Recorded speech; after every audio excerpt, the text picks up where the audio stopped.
Fresh espresso was still dripping from the counter when Derek's fingers clamped around her windpipe. Leaving a bruise was his twisted way of proving ownership. "You think you can just walk away?" He spat his breath, heavy with the stench of stale gin and old regrets. Completely oblivious to the black SUV sliding to a halt outside the attacker, missed the sudden suffocating silence that swallowed the cafe. Consumed by his assault on a pregnant woman, Derek had no idea he had just laid hands on the wife of the city's most ruthless ghost. The bathroom floor in the penthouse was imported Italian marble. It cost more than the first 3 apartments Nora had lived in combined. Right now it was just freezing against her bare thighs. She sat with her back pressed against the edge of the soaking tub, staring at a small piece of cheap white plastic. The contrast was laughable. Millions of dollars of real estate, and her entire world was pivoting on a drugstore item that cost $9.99. 2 pink lines. She blinked, waiting for the second one to fade. It didn't. It stared back at her, bold and unapologetic, anchoring her to a reality she wasn't prepared for. Her hands were shaking. She pressed a palm flat against her stomach. It was flat. Nothing had changed on the outside. But inside, a microscopic fuse had been lit. A baby. Her breath hitched, catching somewhere between a sob and a laugh. The sound echoed off the high, vaulted ceiling. She had spent the last 4 years scraping her life back together, gluing the shattered pieces of her dignity into a shape that somewhat resembled a human being. And then she met Vincent. Vincent didn't ask for her glued-together pieces. He just built a fortress around them. The heavy mahogany door to the bedroom clicked open. Booted footsteps padded across the plush carpet, stopping just outside the bathroom door. He didn't knock. He never knocked, but he never barged in either. He just let her know he was there. Nora. His voice was a low, resonant hum.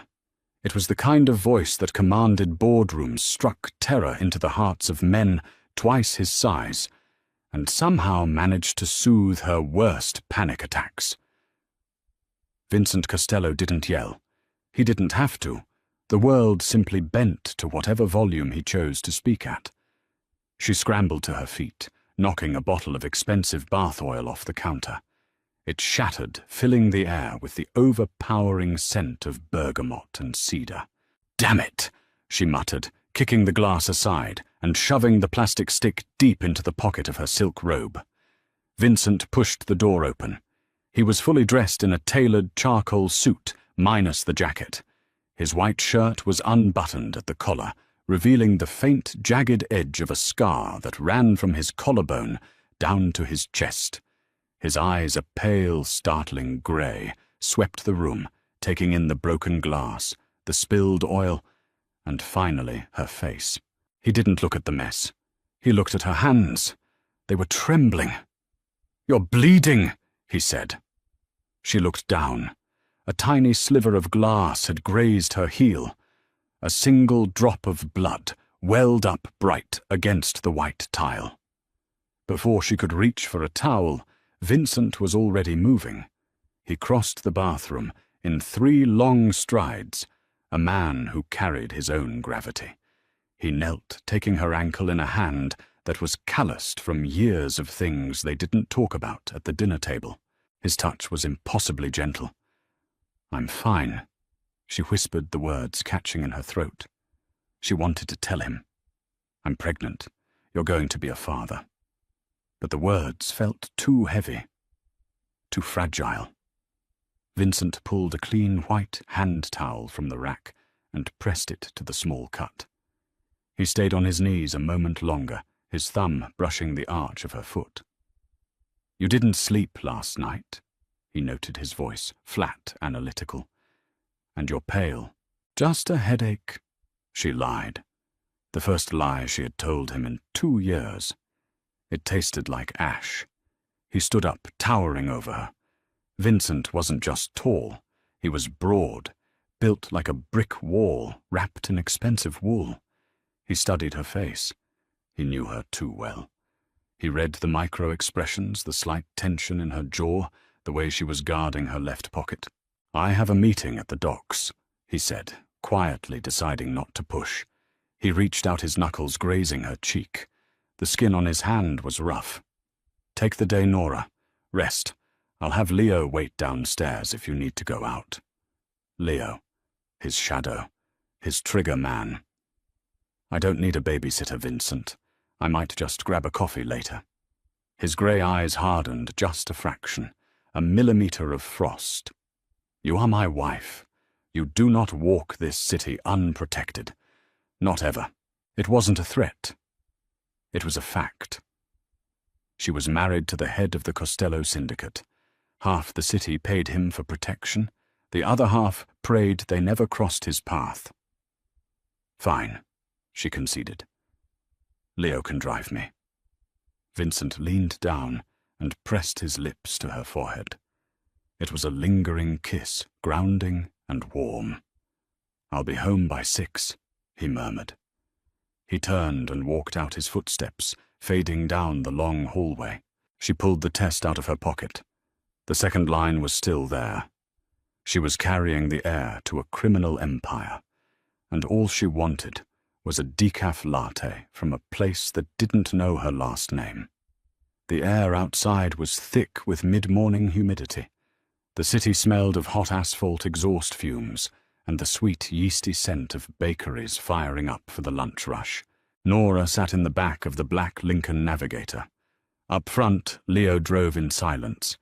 He was a mountain of a man with a shaved head and a neck tattoo that read, Omerta. He didn't speak unless spoken to, which she appreciated today.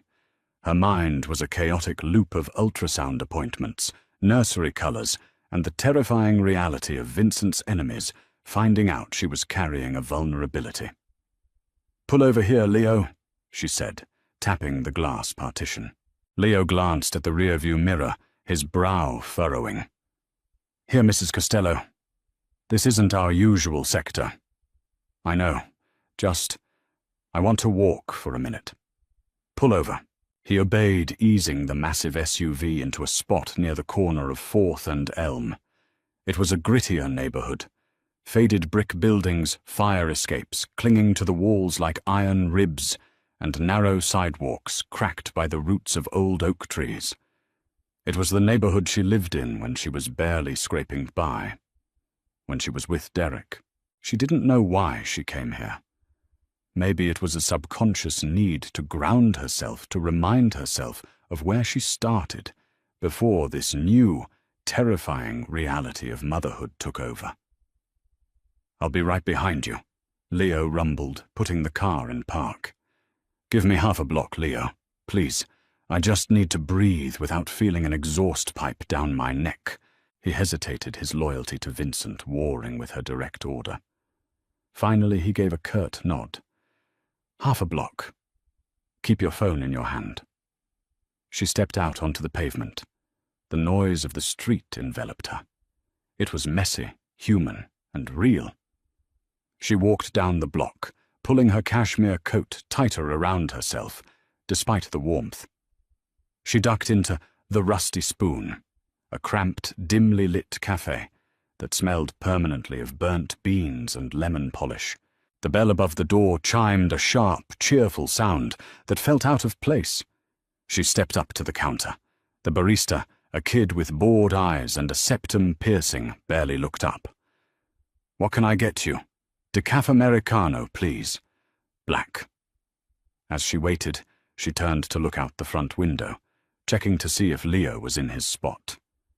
He was there, a dark monolith, leaning against a street lamp across the avenue, his eyes scanning the crowd. She felt a pang of guilt. She was being difficult. Nora. The voice hit her like a physical blow to the stomach. It was a voice she had spent years trying to scrub from her brain. A voice that used to whisper sweet things before it started screaming of them. She froze the hairs on the back of her neck, standing up. She didn't want to turn around. If she didn't look, maybe it was a ghost. I thought that was you.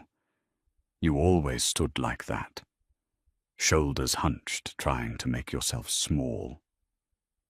She turned slowly. Derek stood near the condiment station. He looked terrible. The confident, sharp-dressed man who had charmed her 5 years ago was gone. His hair was greasy, falling into eyes that were bloodshot and erratic. He wore a wrinkled button-down shirt that hung too loose on his frame. The smell reached her before he took a step, cheap alcohol, unwashed clothes, and a desperate, sour kind of sweat. "Derek," she said, her voice dead flat. She didn't feel the old terror. She didn't feel the urge to cry or apologize for existing the way he had trained her to.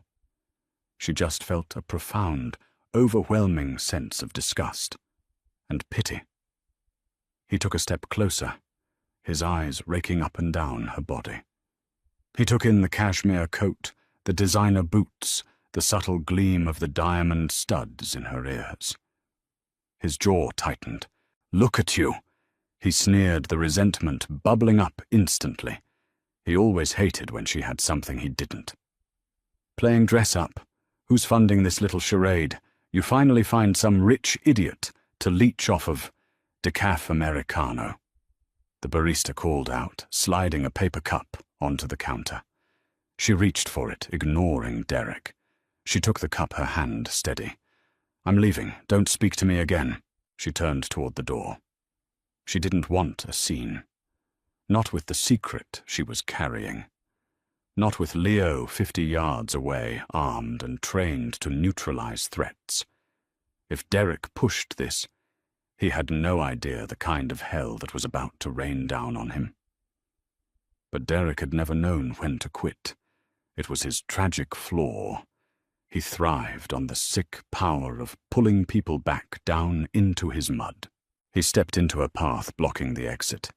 The cafe was mostly empty, just an old man reading a newspaper in the corner, and the bored barista. "I'm talking to you." Derek snapped his voice, rising, the thin veneer of civility cracking. "You think you're better than me now? You think you can just look right through me? You were nothing when I found you. Nora. Nothing. Move, Derek." She kept her voice low. "Calm. You are making a mistake." He laughed, a harsh, grating sound. "A mistake? What you're going to call the cops, we both know you don't have the spine for that. You always were a coward." He stepped closer. The proximity made her skin crawl. Her hand instinctively went to her stomach, a fleeting, protective gesture. It was a micro-movement, barely a twitch, but Derek's erratic eyes caught it. He looked down at her hand. He looked at her waist.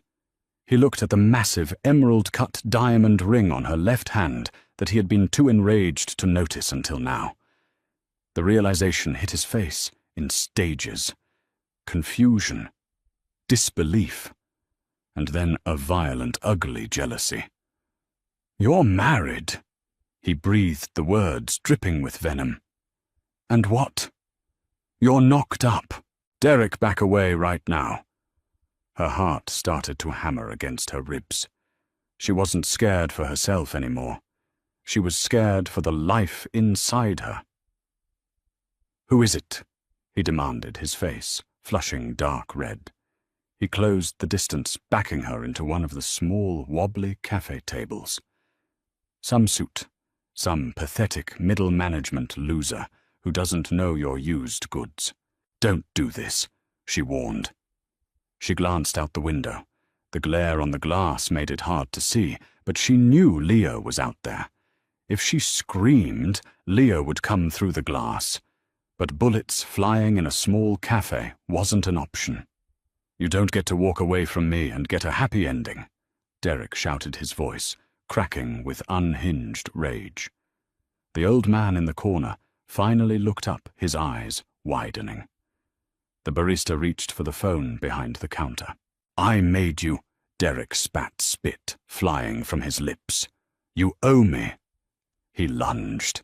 It happened with the sudden, chaotic violence of a car crash. Derek didn't just grab her arm. He went for the throat. It was his signature move, the ultimate assertion of control. His hand, clammy and trembling with rage, clamped around her windpipe. The force of it drove her backward. Her spine hit the edge of the wooden table, a sharp jolt of pain shooting up her back. The decaf Americano flew from her hand, the lid popping off. Dark liquid splashed across the linoleum floor, soaking the cuffs of Derek's frayed jeans. "You think you can just replace me?" He roared his fingers, digging into the soft tissue of her neck. Her air supply was instantly cut off. Panic, cold and primal, spiked through her veins. She clawed at his wrist, her perfectly manicured nails digging into his skin, trying to pry his fingers loose. He was stronger than he looked, fueled by alcohol and a bruised, pathetic ego.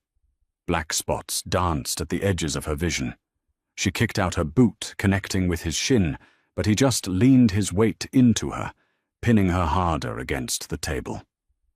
"You're nothing," he hissed, his face inches from hers, his breath a toxic cloud. "You're a whore playing house." Her lungs screamed for oxygen. But beneath the suffocating terror, a different instinct roared to life. She wasn't a victim anymore. She was a mother. And she was a Costello. She stopped clawing at his hand. Instead, she drove her knee upward with every ounce of leverage she had left. It wasn't a perfect hit, but it caught the inside of his thigh. Derek grunted, his grip loosening just a fraction. She gasped, sucking in a ragged, burning breath of air. At that exact second, the bell above the cafe door didn't chime. It violently snapped off its hinge as the heavy glass door was kicked open. The sound was like a gunshot. Derek jumped his head, whipping around, but his hand stayed on her throat. The temperature in the room plummeted. It wasn't Leo who walked in. Leo was right behind him, his hand already deep inside his coat, his face a mask of lethal intent. But leading the charge was Vincent. He must have tracked her phone. He must have finished his meeting early. It didn't matter how he got there. What mattered was the look on his face. She had seen Vincent negotiate multi-million-dollar weapons deals. She had seen him walk through a room full of federal agents without his heart rate elevating. She had seen him cold, calculating, and ruthless. But she had never seen him like this. There was no anger on his face. Anger implies a loss of control. Vincent was perfectly, terrifyingly still. His posture was relaxed, his hands loose at his sides, but the energy radiating off him was catastrophic.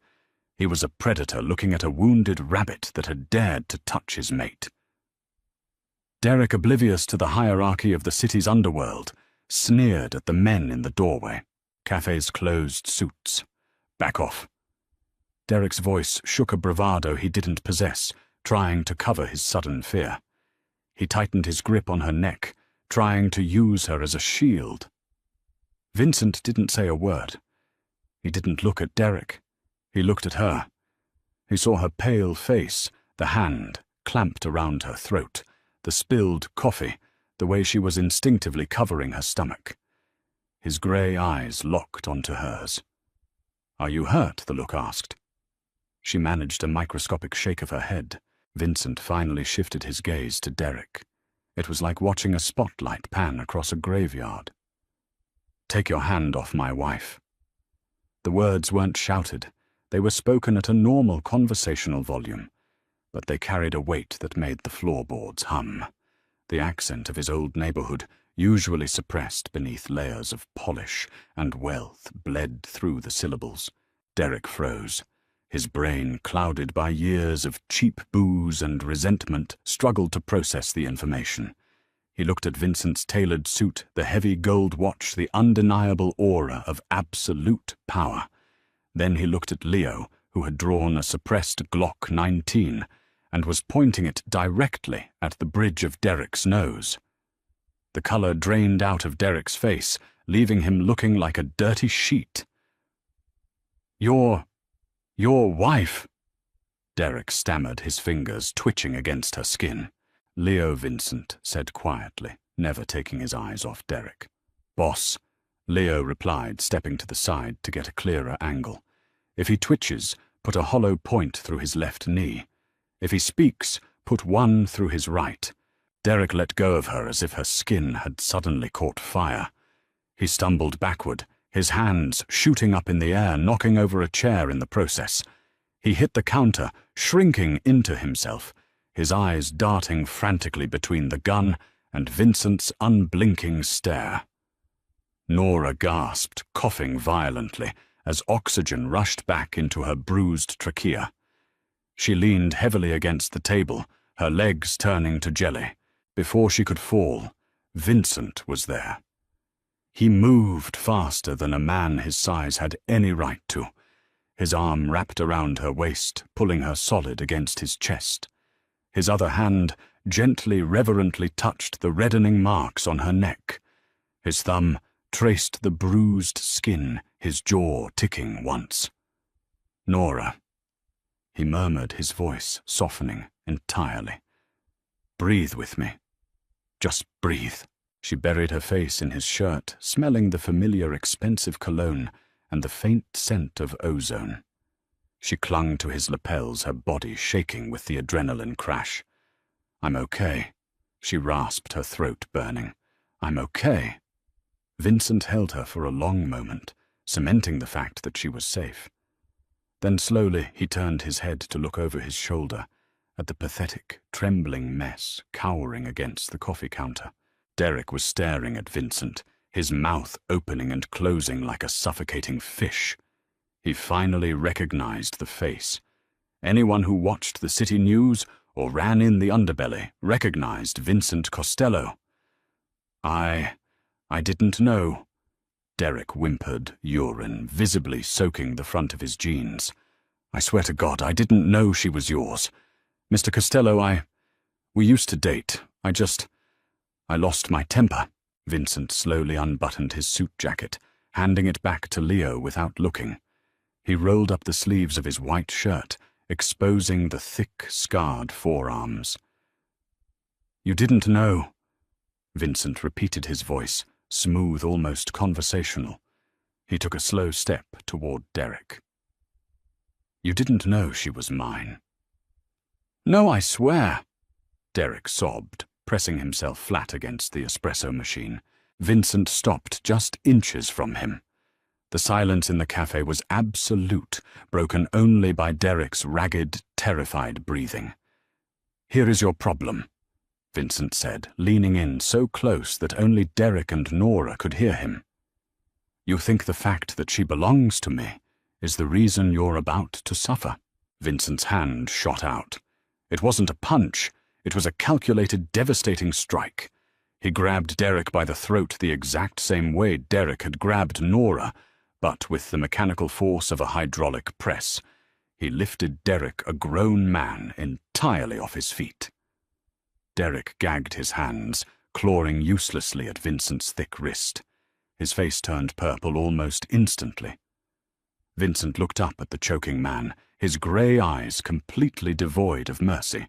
You're not going to suffer because she's my wife, Vincent whispered, the cold steel of his nature fully unmasked.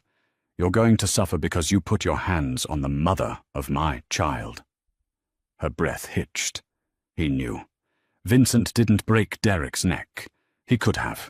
It would have required a simple, violent twist of his wrists, but doing it in a public cafe in front of a terrified old man, a paralyzed barista, and his pregnant wife, was sloppy. Vincent Costello didn't do sloppy. He opened his hand. Derek dropped to the linoleum like a sack of wet cement. He hit the floor hard instantly, curling into a fetal position, gasping for air in loud, ragged wheezes. He clutched his bruised throat, tears streaming down his face, choking on his own saliva. Vincent stood over him, straightening his cuffs. The lethal energy hadn't dissipated. It had just been put back on a leash. Leo, Vincent said. The word was flat, transactional. Yeah, boss, Leo stepped forward, his massive frame blocking the morning light streaming through the shattered door. He grabbed Derek by the back of his collar, hauling the whimpering man up as easily as a stray dog. "I don't care!" Derek choked out his eyes, rolling back in terror. "Please, I won't ever look at her again." "You won't," Vincent agreed quietly. He turned his back on Derek. He walked over to Nora, ignoring the mess of spilled coffee and broken glass. He stripped off his coat entirely and draped it over her shoulders. It was heavy, retaining his body heat, and smelled of gun oil and cedar. "Let's go home, Nora." "Oh." He wrapped his arm securely around her waist and guided her out of the cafe. They stepped over the broken door frame and out into the suffocating humidity of the street. Nobody on the sidewalk had stopped to look. In this part of the city, when a black SUV was parked on the curb and men in suits kicked in doors, civilians suddenly found a deep interest in their shoelaces. Nora didn't look back to see what Leo was doing with Derek. She didn't want to know. The cynical part of her, the part that had grown cold and hardened over the last 4 years, hoped Derek felt every ounce of the fear he had instilled in her for years. The human part of her just wanted to forget he existed. Vincent helped her into the back of the Navigator. The leather was cool. The tinted windows instantly muted the chaos of the outside world, plunging them into a quiet, insulated bubble. Vincent slid in next to her and pulled the door shut. He didn't start the engine. He just sat there, turning his body to face her. He reached out his long fingers, gently brushing her hair away from her neck. The skin there was already turning a mottled purple and red. His jaw locked. A muscle ticked near his temple. "I should have killed him," he whispered. It wasn't a boast. It was a genuine, bitter regret. "Vincent, you can't just execute people in coffee shops," she rasped. Her voice sounded like gravel grinding together. Swallowing felt like swallowing razor blades. "I can," he corrected her smoothly, "and I will if they touch what is mine." He put his hands on you. On my family. The word hung in the air. Family. She pulled his coat tighter around herself. The adrenaline was finally wearing off, leaving her hollowed out and shivering despite the heat. "How did you know?" Vincent leaned back against the seat. He looked exhausted, the kind of deep structural exhaustion that came from carrying an empire on your back. "The broken bath oil," he said, his eyes scanning her face. "You're meticulous, Nora. You don't drop things. You don't break things. You were distracted. Your left hand never left the pocket of your robe. When I touched your cheek, your pulse was racing. And yesterday, I saw a pharmacy receipt sticking out of your purse in the foyer." She let out a shaky breath. "You went through my purse." "I saw the paper," he said calmly. "I didn't need to read it. You haven't touched the wine at dinner for 3 weeks. You switched your morning espresso to a flat white, and today you ordered decaf. I'm not a fool, Nora. I observe the things I care about. I was going to tell you tonight," she whispered, the guilt finally cracking her composure. A single tear escaped hot and heavy, rolling down her cheek. I needed to wrap my own head around it first. I took the test this morning. 2 lines. Vincent didn't say anything. He moved closer, wrapping his arms around her and pulling her into his chest. She buried her face in his shirt, letting the tears come. She cried for the terror in the cafe, for the ghost of the girl Derek used to beat down, and for the sheer, overwhelming reality of bringing a child into this dark, violent world. He held her, his hand stroking the back of her head, a slow, rhythmic motion that anchored her. "You don't need to apologize," his deep voice rumbled against her ear. "You don't need to carry this alone. Not anymore." The driver's side door opened, and Leo slid in. He didn't look back. He just started the engine, his hands steady on the wheel. There was a faint smear of blood on his right knuckle. She squeezed her eyes shut and held on to Vincent tighter. The penthouse felt different when they returned. It wasn't just an apartment anymore. It was a fortress. By the time she had showered, scrubbing the smell of the cafe and Derek's sweat off her skin, Vincent had already transformed their living space into a secure perimeter. The heavy steel deadbolts on the private elevator were engaged. The security feeds in the control room down the hall were being monitored by two of his most trusted men. Nora walked into the master bedroom, wearing soft cotton sweatpants and one of Vincent's oversized t-shirts. Dr. Aris was sitting on the edge of the chaise lounge, packing away his medical kit. He was an older man, a brilliant physician, who had lost his license a decade ago for refusing to testify against the Costello family. Now he made house calls to people who couldn't walk into emergency rooms with bullet holes, or in her case, choke marks. The bruising looks worse than the actual tissue damage, Dr. Aris said, adjusting his wire-rimmed glasses. He addressed Vincent, who was standing by the window, a tumbler of amber liquid in his hand. Ice it for the swelling. Keep her on soft foods for a day or two. The trachea is intact. And the baby? Vincent asked. He hadn't taken a sip of the drink. Without a proper ultrasound, I can only do blood work to confirm HCG levels, Aris replied, snapping his black bag shut. But the physical trauma was isolated to the upper body. The abdomen wasn't struck. Stress is the primary concern right now. Keep her calm. I'll bring the portable ultrasound equipment tomorrow morning. Thank you, Aris. Leo will see you out. Dr. Aris gave a brief nod, offered her a reassuring smile, and left the room, pulling the heavy door shut behind him. The silence that followed was heavy. It wasn't uncomfortable, just laden with the gravity of their new reality. Vincent set his glass down on the bedside table. He walked over to her, stopping just inches away. He reached out and gently laid his palm flat against her lower stomach. It was the first time he had touched her there since the revelation. His hand was large, warm and calloused, covering the entirety of her lower abdomen. She looked up at him. The hardened Mafia boss was gone. The man standing in front of her looked almost reverent. A baby. He murmured the words, testing the air. I'm scared, Vincent. She admitted the truth, slipping out before she could filter it. I'm terrified. His eyes snapped up to hers. Of me? No, she said, instantly covering his hand with her own. Never of you, but of this. She gestured vaguely to the reinforced windows, the locked doors the men stationed downstairs. I love you. I knew what I was marrying. I accepted the risks for myself. But a child Derek found me today. What if it had been the Russos? What if it had been someone looking to hurt you by hurting us? Vincent's jaw tightened. The mention of the rival syndicate darkened his features.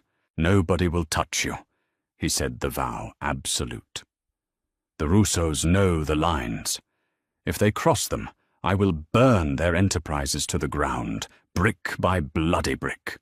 I will salt the earth where they stand. Do you understand me? I know you would, she whispered. But I don't want our child growing up in a war zone. I don't want them learning to check under cars for explosives before they learn to ride a bike. Vincent dropped his forehead against hers. He breathed in her scent, the soap, the clean cotton. You think I want that? He asked softly.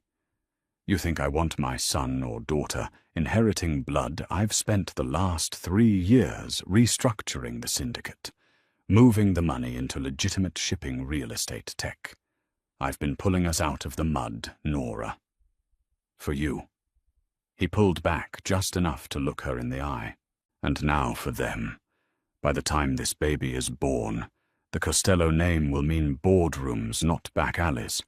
I swear it on my life. She wanted to believe him. She needed to believe him. But the underworld didn't just let you walk away. It held on, dragging you back down like a rip current. You couldn't wash off generations of blood with a few legitimate LLCs. "Derek," she said quietly, changing the subject. The question had been gnawing at the back of her mind. "What did Leo do?" Vincent's expression closed off. The vault door slammed shut. "You don't need to concern yourself with a dead man." A chill ran down her spine. Not because Derek was gone. A sick, twisted part of her felt a profound sense of relief, but because of how easily Vincent could erase a human life. It was a reminder of the monster that lived beneath the tailored suits and the gentle touches. "Okay," she said, leaning into his chest. "Okay." She closed her eyes, listening to the steady, powerful rhythm of his heartbeat. It was a comforting sound, but beneath it, she could hear the faint, echoing drum of war drums. 3 days passed. The bruising on her neck faded from violent purple to a sickly yellow, easily covered by a silk scarf or a high collar. True to his word, Vincent kept her insulated. She didn't leave the penthouse. Her meals were brought up by a trusted chef. Dr. Aris returned the cold gel and the rhythmic whoosh-whoosh of a tiny heartbeat, cementing the reality of the life growing inside her. Vincent had recorded the heartbeat on his phone. He didn't tell her he did it, but she saw him listening to it in his study late at night, staring out over the city skyline, with a glass of scotch untouched on his desk. But a secret in their world was like blood in a shark tank. It was only a matter of time before the water turned red. It happened on a Thursday. Vincent had to host a dinner for his capos, the lieutenants, who managed the daily operations of the syndicate. Usually she made a brief appearance, smiling politely, pouring a round of drinks, and then retreating upstairs. It was a display of domestic stability, a subtle reminder that Vincent was a man with a dynasty. Tonight the dining room was thick with cigar smoke and the smell of roasted lamb. 6 men sat around the long mahogany table. At the far end, directly opposite, Vincent sat Dominic. Dominic was ambitious, sharp, and entirely too confident. He ran the ports on the east side, a highly lucrative operation that gave him a dangerous amount of leverage. He was a man who smiled with his teeth, but never his eyes. Nora stood by the sideboard wearing a high-necked black dress, quietly directing the waitstaff. "The unions are pushing back on the new shipping schedules, boss," Dominic was saying, slicing into his meat with aggressive precision. "We need to make an example of the strike leaders. Break a few knees, remind them who signs the checks." "No," Vincent replied evenly, not looking up from his plate. "We negotiate. Violence brings the feds. We are transitioning to legal cargo on those routes." Dominic scoffed a short, ugly sound. He dropped his knife onto the china plate. It clattered loudly. The rest of the table went dead silent. "Transitioning," Dominic repeated, leaning back in his chair. He looked around the table seeking validation from the older men, but none of them met his eye. They weren't suicidal. "With all due respect, Vincent, you've been talking about transitions a lot lately. Pulling back, going soft.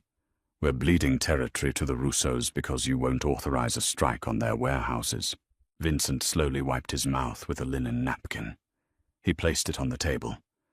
The silence in the room became suffocating. "Are you questioning my leadership, Dominic?" Vincent's voice was a low purr. It was the exact tone he had used with Derek in the café. "I'm questioning your focus." Dominic countered his eyes, flicking over to her by the sideboard. It was a fatal mistake. "Word on the street is there was a mess at a coffee shop a few days ago. Some junkie put hands on your wife. A junkie who somehow slipped past our supposedly impenetrable security net." Her stomach plummeted. She kept her face blank, her hands tightly clasped in front of her, but she felt the blood drain from her cheeks. The scarf around her neck suddenly felt like a noose. Dominic leaned forward, resting his elbows on the table. "You handled it, sure. But the fact that it happened at all, People talk. They say you're distracted, and distraction is a liability.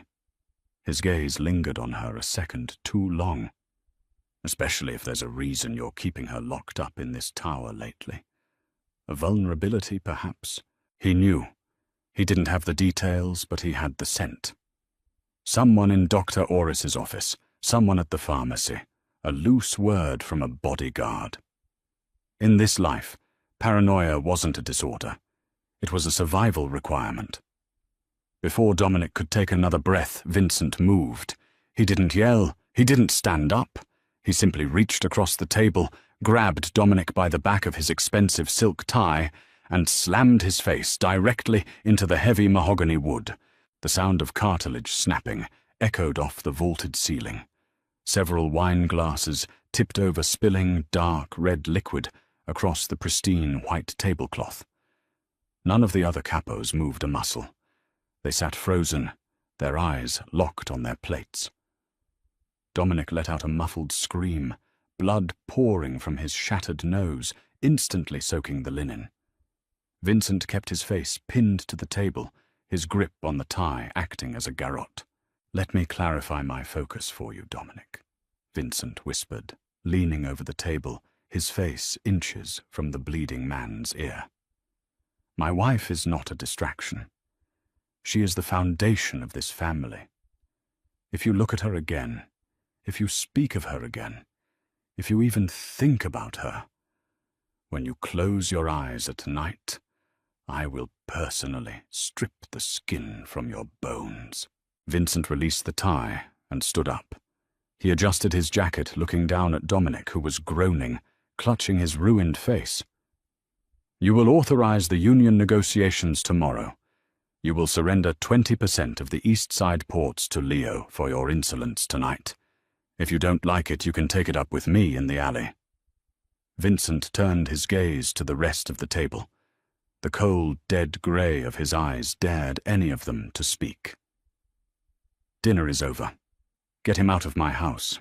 The capos scrambled to their feet, two of them hauling a bleeding, humiliated Dominic toward the service elevator.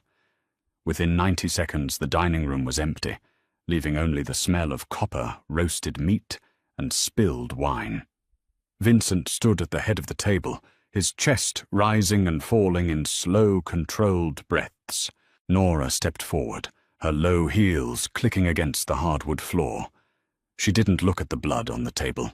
She walked up to him and placed her hand on his chest. His heart was hammering. He looked down at her, the brutal violence in his eyes slowly receding, replaced by a desperate, crushing need to protect. "They know," she whispered, the reality settling over them like a heavy shroud. Vincent wrapped his hands over hers, his grip tight. He looked at the blood on the table, then out the floor to ceiling windows, toward the glittering lights of the city. A city full of enemies who had just found out where the king hid his heart. "Let them know," Vincent said, his voice cold and resolute. "Let them all come. I'll bury every last one of them before they get within a mile of you." War wasn't coming. It was already here. Fear has a specific texture. It isn't the sharp, biting cold of a sudden scare. It is thick. It coats the back of your throat like dust, making every swallow a conscious effort. For 48 hours after the dinner, that dust settled over the penthouse. Vincent didn't go to the office. He converted the sprawling library into a war room. The heavy oak doors remained shut, but the low, urgent hum of voices bled through the cracks. Men came and went. Men she recognized and men she didn't. They wore dark clothes, carried heavy duffel bags, and avoided eye contact with her.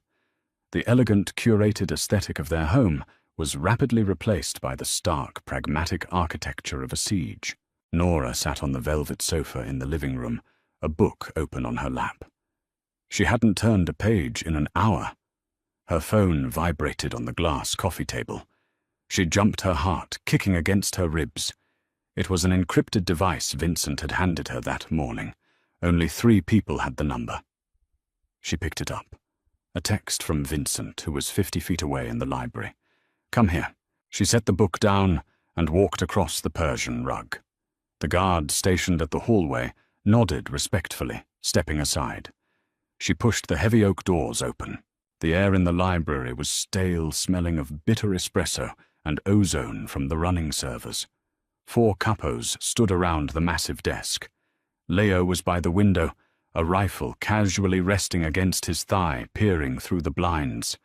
Vincent stood at the center of it all. The suit was gone.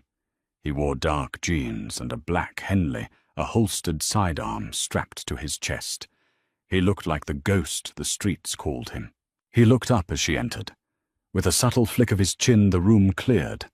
The capos filed out in silence. Leo lingered for a second, catching Vincent's eye before stepping out and pulling the doors shut behind him.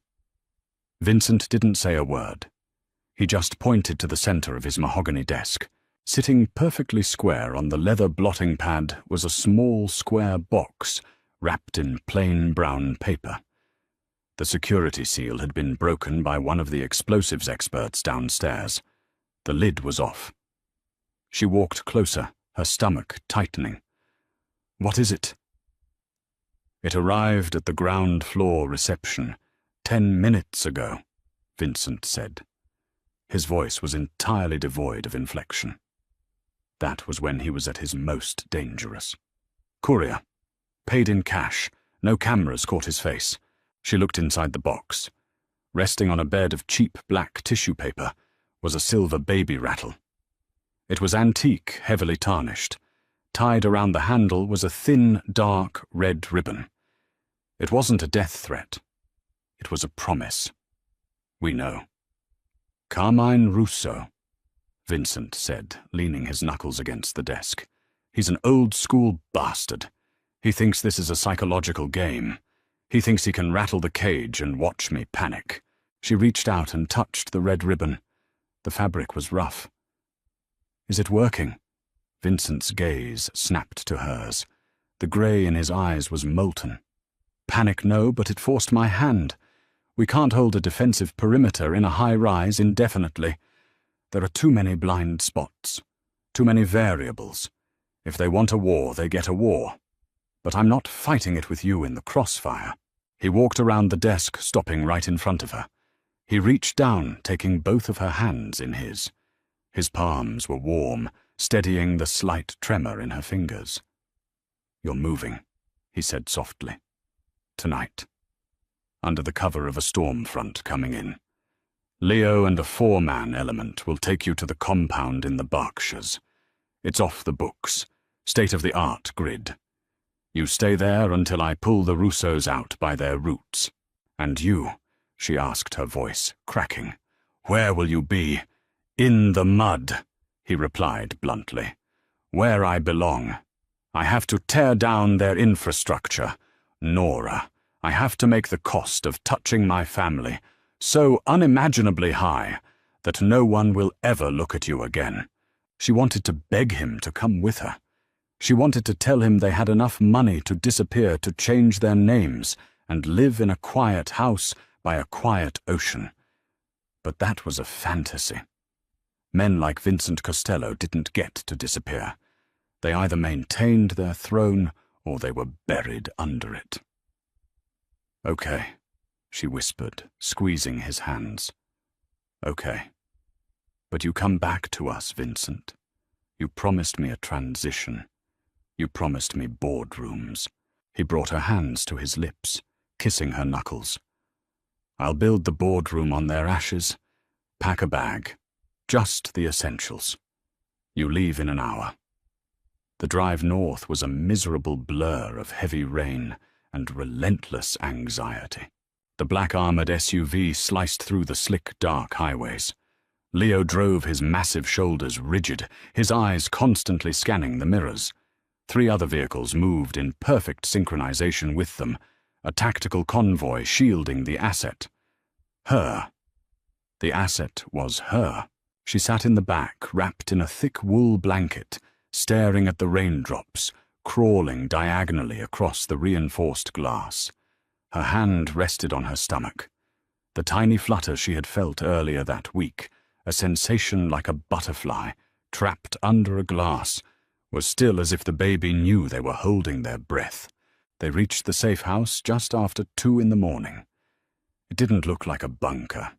It looked like an architectural marvel of concrete and glass nestled deep in a dense pine forest.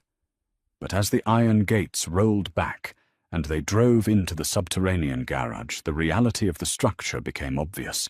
Thick steel doors, biometric scanners, a localized generator humming in the walls.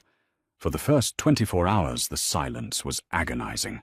She paced the length of the massive living room.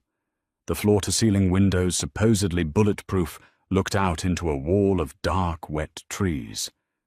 Leo sat in the corner, a radio earpiece coiled around his neck, cleaning a disassembled Sig Sauer with methodical precision. "You need to eat, Mrs. Costello," Leo grumbled, not looking up from the slide of his weapon. "Dr. Harris said you need to keep your blood sugar level." "I'm not hungry, Leo. I didn't ask if you were hungry. I said you need to eat." She stopped pacing and managed a weak smile. Leo was practically a machine, but beneath the tattoos and the scowl, he had a fierce, protective loyalty that she clung to. She went to the kitchen and forced down a piece of dry toast and a glass of water. As she set the glass in the sink, the power cut out. It wasn't a flicker. It was an instant, absolute plunge into pitch blackness. The ambient hum of the house died. Her breath caught. She froze in the dark kitchen. A second later, the emergency backup lights kicked on, bathing the house in a low, eerie red glow. She heard the sharp metallic snap of a magazine sliding into a grip. Leo was out of his chair and moving toward the hallway before she could even process the sound. "Get away from the windows," Leo ordered, his voice dropping an octave, losing any trace of deference. He was in his element now. "Move to the interior corridor. Now." She scrambled toward the center of the house, her socks slipping on the hardwood floor. Leo tapped his earpiece. "Perimeter report." Static. "Perimeter report." He barked, his eyes scanning the shadows. Nothing. The 4 men stationed in the woods outside were gone. How she whispered, her back pressed flat against the cold concrete wall of the central hallway. "This place is off the grid. Dominic!" Leo spat his face, twisting into a mask of pure, violent rage. His nose was broken, but he still has a mouth. He sold the coordinates. The front of the house exploded. The concussive wave hit her like a physical blow, knocking the breath from her lungs. The shatterproof glass of the living room windows didn't break into shards. It spiderwebbed and blew inward in massive, heavy sheets under the force of a breaching charge. Rain and wind howled into the house, bringing the smell of sulfur and wet earth. "Stay down!" Leo roared. Shadows poured through the broken window frame. 3 men in tactical gear carrying suppressed submachine guns. They didn't shout. They moved with the terrifying, silent precision of professionals. Leo didn't wait for them to acquire targets. He stepped out from the hallway, his weapon raised, and fired 3 times in rapid succession. The shots were deafening in the enclosed space. The first intruder dropped instantly, a red mist spraying against the concrete wall. The other 2 returned fire. The sound was a chaotic, staccato, mechanical tearing. Drywall exploded around Leo. Wood splintered. She covered her ears, screaming, curling into a tight ball on the floor, protecting her stomach with her knees and elbows. Leo grunted a harsh, wet sound. He stumbled back into the hallway, his left arm hanging uselessly at his side, dark blood instantly soaking his shirt. But his right hand was steady. He fired twice more, dropping the second man. The third attacker, realizing the fatal funnel of the hallway, ducked behind the kitchen island. "Ammo!" Leo hissed through gritted teeth, struggling to eject his empty magazine with one hand. Blood was pooling on the floor beneath his boots. His face was entirely pale. The third man peeked around the marble island, aiming his weapon at the hallway where Leo was pinned. She was on the floor halfway between Leo and the kitchen. The dead intruder's rifle had slid across the floor during the breach. It was resting 3 feet from her hand. She didn't think. Instinct, raw and maternal, hijacked her brain. Derek had taught her how to be small, how to cower and wait for the pain to stop. But the child inside her demanded something else. It demanded she survive. She lunged forward, sliding on her knees across the polished floor. Her fingers closed around the cold, heavy metal of the rifle. It was heavier than she expected. Clunky, covered in the slick, metallic smell of gun oil. She pulled it to her chest, rolling onto her back, just as the third man stepped out from behind the kitchen island. He saw her. His eyes widened slightly beneath his tactical mask. He pivoted his weapon toward her. She didn't aim. She just pointed the heavy barrel at his center mass and squeezed the trigger. The gun bucked violently in her hands, a brutal, jarring recoil that slammed into her shoulder. The noise was blinding. She held the trigger down for 2 seconds. The burst of fire tore into the man's chest, shredding his tactical vest and driving him backward into the refrigerator. He slid down the stainless steel doors, leaving a thick, dark smear behind him, and didn't move. The sudden silence was heavier than the gunfire. Her ears were ringing a high-pitched, sustained whine that drowned out the sound of the rain. The smell of cordite was suffocating, burning her nostrils. She lay on her back, the heavy rifle resting across her chest, her hands shaking so violently she couldn't pry her fingers off the grip. She was gasping for air. A shadow loomed over her. She flinched, trying to raise the barrel again, but a heavy hand clamped down on the weapon, gently pushing it aside. It was Leo. He was clutching his bleeding shoulder, leaning heavily against the wall, looking down at her, with a mixture of shock and profound respect. "You're okay, Mrs. Costello," he rasped, coughing. "Threat is neutralized." She let go of the gun. She rolled onto her side and threw up just water and bile onto the pristine hardwood floor. "We have to move," Leo said, his voice straining. "That was an assault team. The cleanup crew will be right behind them." Before she could push herself up, the roar of an engine cut through the rain. Tires screeched on the pavement outside. Headlights, blindingly bright, swept across the ruined living room. Leo raised his pistol, aiming at the front door, his hand trembling from blood loss. The heavy front door was kicked open. A figure stepped into the red emergency light, broad shoulders soaking wet, a weapon in each hand. "Leo," the voice commanded. It was Vincent. Leo lowered his gun, letting his head fall back against the wall. "Boss." Vincent surveyed the room in a fraction of a second. He saw the dead men. He saw Leo bleeding. And then he saw her, on her knees, in the hallway, shaking a discarded rifle at her side. He dropped his weapons. They clattered onto the floor. He crossed the room in 2 strides, falling to his knees in the glass and blood. He pulled her into his chest, burying his face in her neck. He was soaking wet, his clothes freezing cold, but she held on to him, like he was a lifeline in a hurricane. "I've got you," he chanted into her hair, his voice breaking. The immovable object had finally cracked. "I've got you, Nora. It's over. It's done." It was done. Vincent didn't just win the war that night, he eradicated the playing field. While the assault team had been sent to the safe house, Vincent had orchestrated a simultaneous decapitating strike on the Russo organization. Carmine Russo and his top lieutenants were gone. Dominic, who had tried to flee the city after selling them out, was found in the trunk of a car at the docks he used to control.